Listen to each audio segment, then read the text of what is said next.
Hey, I'm catiewahwah and you're watching The Record Review.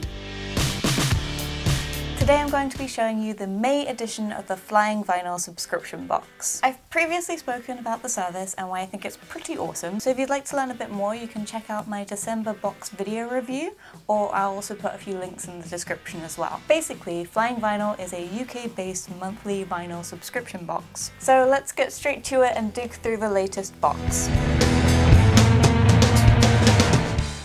So as usual, this month there's a booklet slash zine from the guys. This tells you a little bit about each of the featured bands, and there are some really great ones this month. There's also a note from the founders at the start. Apparently there were quite a few Flying Vinyl alumni playing at the Great Escape Festival in Brighton this year. I'm so jealous if any of you got to go to that. Please do tell me about it below if any of you were at Great Escape this year. This month I don't think there was any artwork, or at least I didn't receive any. I don't know if anyone else got any this month. Usually there is like a art print or a Polaroid style photo featuring one of the bands. I have a few up on my wall behind me. There is, however, a flyer for one of the bands featured in this month's box, Rival Sons, who have their new album coming out this month, and that is Hollow Bones.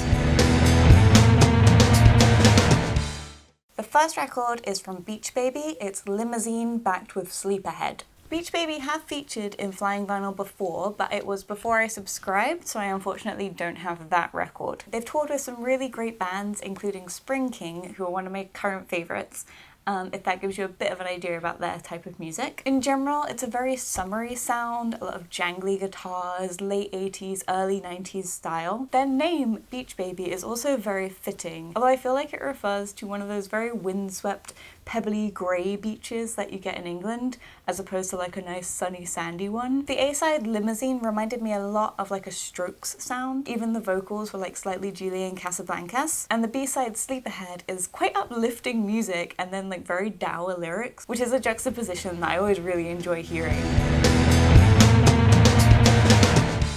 Next in the box is my favourite selection from this month. From Dreamwife, Hey Heartbreaker on the A-side with Lolita on the B-side. According to this month's guide, Dreamwife were originally formed as a kind of parodic art performance, and then now they've like decided to actually release music, which I think is very cool as an origin story. They've been described as poolside pop with a bite, and they do have this really fantastic retro sound. They seem to be referencing classic female artists like the Runaways, the Bangles, Le Tigre, a bit of Bikini Kill in there, and also like a solid Debbie Harry influence. They only formed last year, but they already have an EP out, and it's called EP1, which kind of reminded me of FKA Twigs. And that is on solid pink vinyl, by the way, just saying, if you're looking for some gorgeous coloured vinyl from a really fantastic band. So EP1 features both of these tracks, and then also an additional two. While the A-side, Hey Heartbreaker, is more of a classic Riot Girl track, the B-side Lolita is probably my favourite track from this entire month's box. It's full of this strange soulful artifice,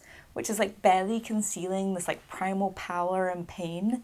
It's really interesting to listen to, and I would like highly recommend it. It's difficult to describe, but I think there's a lot like going on in it and like beneath it to like analyze and stuff, so it's a great one. Highly recommended, so if you are in the least bit intrigued by that description, just go listen to it because it's worth it.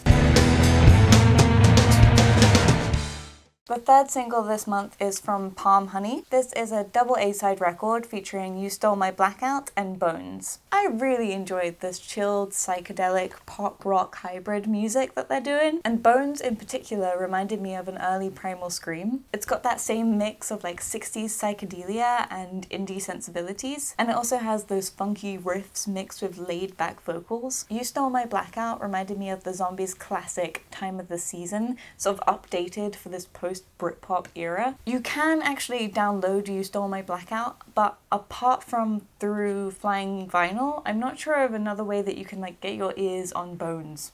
What a weird sentence. But yeah, I'm not sure other than like hearing it live. So if you are familiar with the Flying Vinyl service, every month there is one coloured vinyl record. This month it is a translucent orange one from Rival Sons. This is Thundering Voices backed with All That I Want. Rival Sons are what I would call proper rock, and that is a very technical, very scientific term. The Long Beach, California founded band are supporting Black Sabbath on their final tour, and they bring a solid blues backbone to their music. The A-side, Thundering Voices, actually sounds like thunder. It's got powerful guitars and a booming chorus, but what I really love about this record is that the B-side is a genuine B-side, if that makes any sense at all. Now what I mean by that is that it's a real contrast to the A-side, and it feels like more of like an acoustic session. All that I want is a stripped back, gentler, contrastingly romantic track. And without the dominating guitars, it reveals that country influence that makes classic American rock so unique. Rival Sons have just released their new album, Hollow Bones, and what I quite liked about this is that they are very vocal about vinyl and their love of it. And this is a quote from Scott Holiday of Rival Sons, which is on their little flyer that came with the box. It says, "The whole record is intended for vinyl, the artwork and the overall feel of it. There is always a side A and a side B with our records. We're not even really designing for the CD, it's an afterthought. So if the copy is a little illegible on the CD, that's why, because we don't give a shit." I was like, cool, okay. Like, if you're a band, you kind of get to make that call. You kind of get to say, I don't care.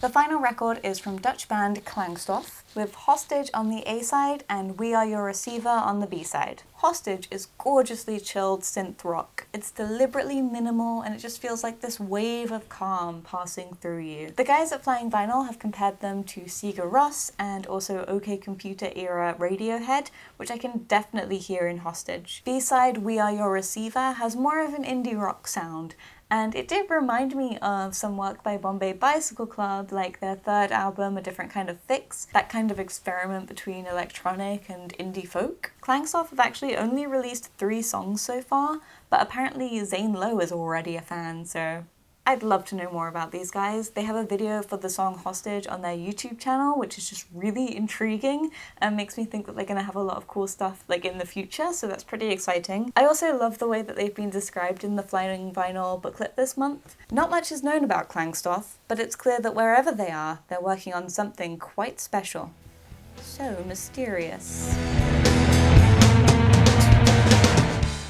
So that was it for this month's box. I really hope you enjoyed looking through it with me today. Are any of you subscribed to Flying Vinyl, by the way? I would love to know what you think and like what your experiences have been down in the comments. I really loved the range of music this month, from classic rock to art pop, right through synth-led indie. It's a really awesome playlist. Speaking of playlists, I'm going to do the same thing that I did last time. I've made a YouTube playlist of as many of these songs as the bands themselves have actually uploaded to YouTube. So you can click through to that in the end card, or I'll also put a link in the description, and then you can like find their channels and follow them through that if you want to, and then also get more of an idea about the music that these bands make. And I'd love to know what you folks think about these bands and subscription services in general. I know that the vinyl ones in particular can be quite controversial, but it's always interesting to hear different opinions and different perspectives. There's obviously the comment section right below, or you can always tweet at me. I'm at catiewahwah. I've also started using Snapchat. Yeah, it appeals to my kind of unedited, not wanting to be too perfectionist about things side. So I actually Snapchatted my way through my listening experience with these records. So if you want to follow my Snapchat story, my account is at catiewahwah, exactly the same way it's spelled here. Otherwise, thank you so much for watching, and I'll see you in my next video. Bye! Hello everybody! Thank you so much for being here. Yes, I can see we're finally appearing. Today we're going to be talking about a lot of Lana Del Rey unreleased tracks.